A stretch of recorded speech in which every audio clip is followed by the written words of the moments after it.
নমস্কার বন্ধুরা, সাথী মণ্ডলের ডেলি ব্লগ ভিডিওতে আপনাদের সকলকে স্বাগত জানাচ্ছি। আশা করি আপনারা সকলে ভালো আছেন, আমিও ভালো আছি। বন্ধুরা, আমার পরবর্তী গন্তব্যস্থল কামারপুকুর। সম্পূর্ণ কামারপুকুরের ভিডিওটিকে আমি দুটি ভাগে ভাগ করেছি। এটি হচ্ছে তার প্রথম ভাগ। জয়রামবাটি থেকে কামারপুকুর বাই বাইক আমাদের যেতে সময় লাগলো ওই 20 থেকে 25 মিনিটের মতো। রাস্তায় যেতে যেতে একটি অপূর্ব সুন্দর দৃশ্য দেখে দাঁড়িয়ে পড়লাম। এই দেখুন, এক বুড়ি মা একটি ছোট ছাগলকে কিরকম গোদলে করে গরুর দুধ খাওয়াচ্ছে। আমি এই দৃশ্যটা দেখে দাঁড়িয়ে পড়লাম, আর মেয়েকে দেখানোরও খুব ইচ্ছে হলো। মেয়েকে এক প্রকার জোর করে সামনেটায় দাঁড় করিয়ে দিলাম। এই দেখ কি সুন্দর বাচ্চাটিকে গোদলে করে দুধ খাওয়াচ্ছে। গোঁদল কথার অর্থ ঝিনুক। অনেকে গোঁদল বলে ডাকে বা অনেকে ঝিনুকও বলে ডাকে। বুড়িমাকে আমি প্রথমে জিজ্ঞাসা করলাম, এটা কি ছাগলেরই দুধ খাওয়াচ্ছেন?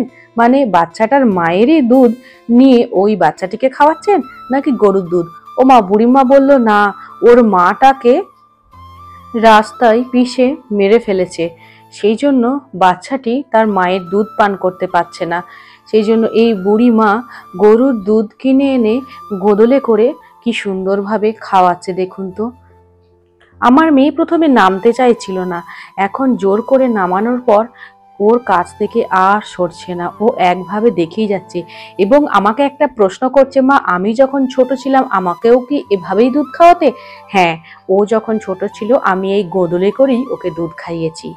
চলুন বন্ধুরা, এখানে আর দাঁড়িয়ে সময় নষ্ট করব না, আমরা গদাধরের জন্মভূমি কামারপুকুরের দিকে এগিয়ে যাই। জয়রামবাটি থেকে কামারপুকুর লাহা বাজারের দিকে আমরা এগিয়ে যাওয়ার সময় রাস্তার বাঁ দিকে পড়ছে গদাধর শিশু উদ্যান। এই পার্কটি এখন বৃষ্টির কারণে বেশ কয়েকদিন বন্ধ আছে। আরো কিছুটা সামনের দিকে এগিয়ে যাওয়ার পর রাস্তার বাঁ দিকে এই যে একটা বড় মাঠ দেখছেন না, ফুটবল গ্রাউন্ড, এই গ্রাউন্ডে কিন্তু কামারপুকুরের বিশাল বড় একটা মেলা বসে ওই মাঘ মাসের সময় করে। চলুন এরপর সোজা কামারপুকুর লাহা বাজারের দিকে আমরা এগিয়ে যাব। এই রাস্তা ধরে এগিয়ে যেতেই এই যে সামনে যে স্কুটিটি যেদিকে চলে গেল সেই রাস্তাটি যাচ্ছে আরামবাগের দিকে, আর এই রাস্তাটি চলে যাচ্ছে রামকৃষ্ণ মঠের দিকে। এই স্টপেজের নাম হচ্ছে লাহা বাজার। এখানেও সেই জয়রামবাটির মতোই কামারপুকুরেও রাস্তার দুই পাশে নানা রকম জিনিসপত্রের দোকান দেওয়া আছে। আপনারা মনে করলে আপনাদের পছন্দ অনুযায়ী কিছু স্মৃতিচিহ্ন বাড়িতে নিয়ে যেতে পারেন। প্রথমেই আগে বাইকটা পার্কিং করে দেব। প্রথমেই আছে কার পার্কিং এর এরিয়া, তারপরে আছে বাইক পার্কিং এর এরিয়া। এই যে এই জায়গাটায় ঢুকে পড়লাম, এখানে 2 হুইলার পার্ক করা যায়। পাশাপাশি দেখতেই পাচ্ছেন কিছু বাইক রাখা আছে, আর সামনের জায়গাটা হচ্ছে 4 হুইলারের পার্কিং। এখন আমরা যে রাস্তা ধরে এগিয়ে যাচ্ছি, সামনে পুজো বলে রাস্তার দুই পাশে নানা রকম আলপনা দিচ্ছে অনেক নামিগুণী শিল্পীরা।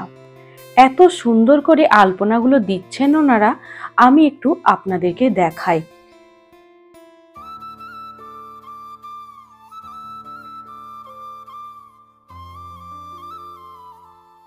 এদিকটাই দেখুন বেশ অনেকটা এগিয়ে গেছে, আর আজকে রোদের জোরটাও বেশ ভালো দিয়েছে। গরমে কিন্তু ওনাদের কষ্ট হচ্ছে, তবুও ওনাদের মুখে আমি হাসি দেখতে পেলাম। আমার মনে হলো খুব আনন্দ নিয়েই ওরা কাজটি করছে। চলুন আরো সামনের দিকে আমরা এগিয়ে যাই।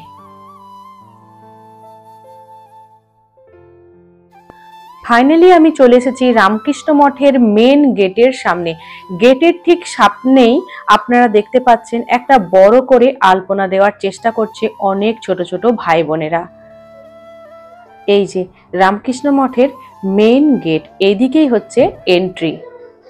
বন্ধুরা, এই কামারপুকুর গ্রামের আগের নাম ছিল শুক্লালগঞ্জ। এই মেন গেটে ঢুকেই ডান দিকেই পড়ছে একটা অফিস ঘর। মঠে থাকা ও প্রসাদ পাওয়ার জন্য ওই অফিস ঘরেই যোগাযোগ করতে হবে। বন্ধুরা এখান থেকে আমার প্রত্যেকটি কথা মন দিয়ে শুনবেন এবং ভিডিওটি ভালো করে দেখবেন, কারণ ভেতরকার পুরো ভিডিও আমি নিয়ে এসে হাজির হয়েছি আপনাদের সামনে। তাই আশা করব আপনারা ফুল ভিডিওটা ওয়াচ করবেন।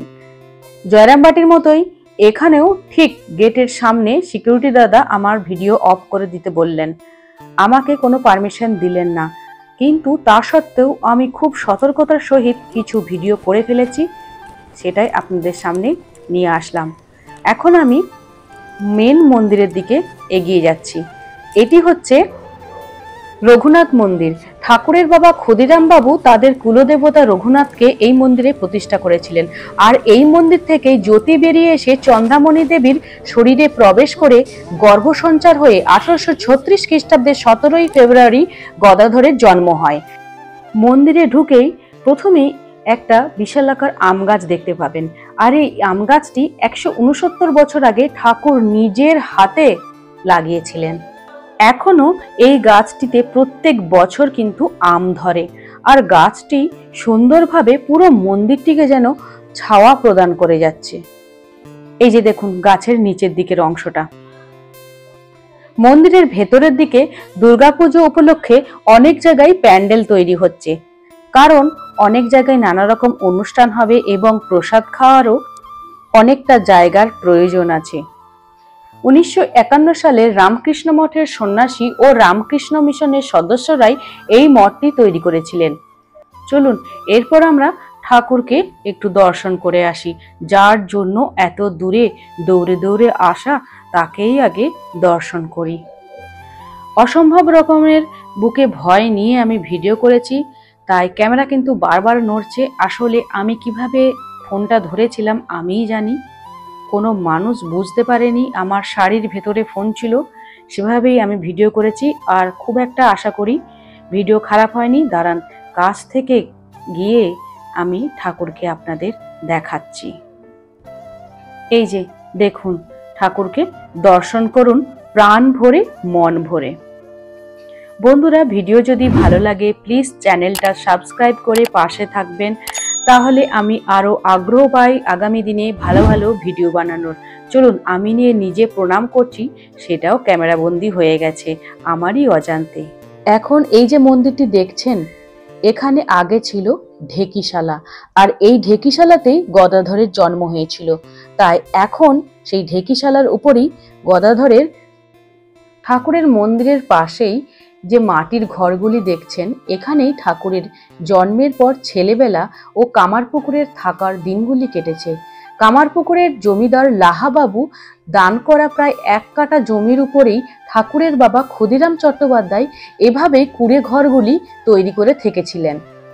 ঘরগুলো দেখে মনে হচ্ছে সেই সময় তৈরি করা কুঁড়ে ঘর দেখছি। আর এই হচ্ছে সেই রঘুবীরের মন্দির। এই মন্দিরেই রঘুবীরের শিলামূর্তি, নারায়ণ শিলা, গোপাল, শীতলামা ইত্যাদি সকল দেবদেবীর নিত্য পূজা করা হয়। ঠাকুরের বংশধররাই ঠাকুরের সময়কাল থেকেই এই মন্দিরের পুজো করে আসছে। ঠাকুরের সাধনাকালে প্রায় প্রতি বছরই বর্ষা ও শরৎকালে তিনি কামারপুকুরে আসতেন। 1880 সালে শেষবারের মতো ঠাকুর কামারপুকুরে এসেছিলেন।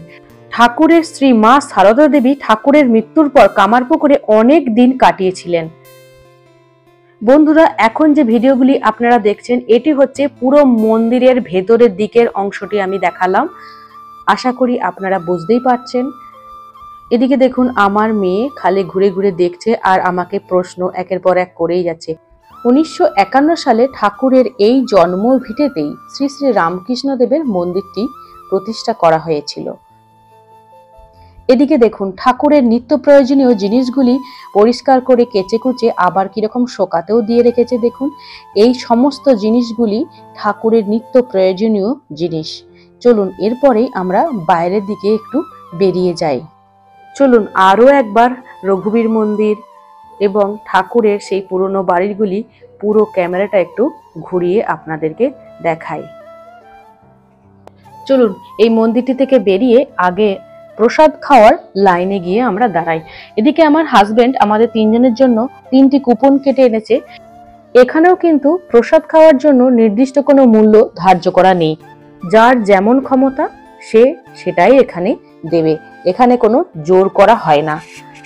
এটি হচ্ছে মন্দিরের সামনের দিকের একটা আটচালার মতো করা আছে, এখানে সকল দর্শনার্থীরা বসে প্রার্থনা করেন।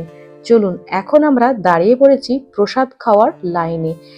এই মন্দিরে প্রসাদ খাওয়ার লাইনটি শুরু হয় 11:30 থেকে, আর প্রসাদ ভেতরে দিতে শুরু করে 11:50 থেকে।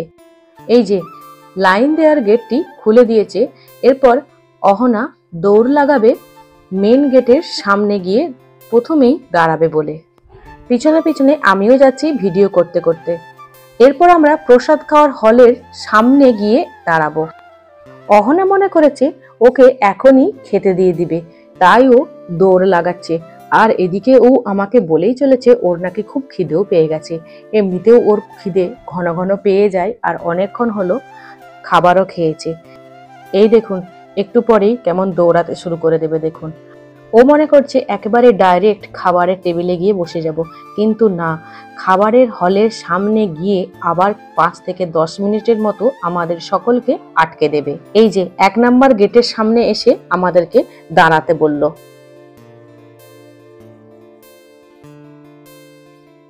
এই যে এখানেও সেই ছেলেদের লাইন আলাদা আর মেয়েদের লাইন আলাদা।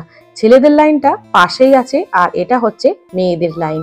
আজকে কিন্তু ভিড় খুব একটা হয়নি, আর আজকের দিনটা ছিল রবিবার।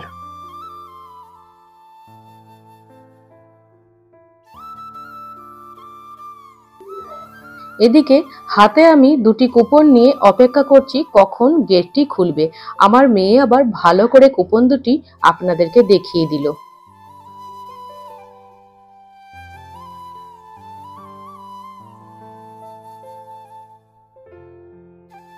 ব্যাস আমাদেরকে হলের ভেতরে ঢুকিয়ে দিয়েছে। এখানেও কিন্তু সুন্দরভাবে চেয়ার টেবিল এবং থালা গ্লাস সবই সুন্দর করে সাজিয়ে রাখা আছে, আর মাথার উপরে অনেকগুলি ফ্যানও চলছে, তাই বসে খাওয়ার কোনো রকম অসুবিধা হওয়ার আর কথা নয়।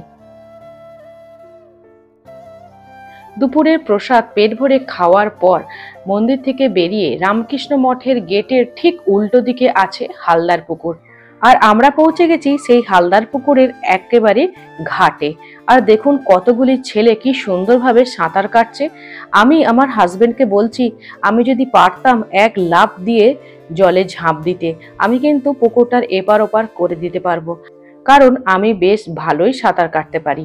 হালদার পুকুরেই ঠাকুর তার বন্ধুদের সাথে করে নিয়ে সাঁতার কাটতেন। ঠাকুরের জীবনের অনেক ঘটনার সাক্ষী এই হালদার পুকুর।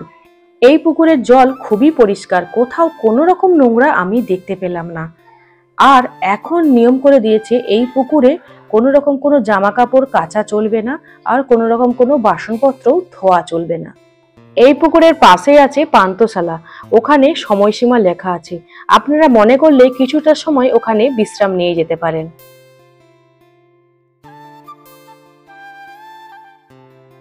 এই যে বললাম এই হালদার পুকুরটি হচ্ছে রামকৃষ্ণ মঠের গেটের ঠিক উল্টো দিকে, সেটা এখন আপনারা স্পষ্ট বুঝতে পারবেন এই ভিডিওটির মাধ্যমে।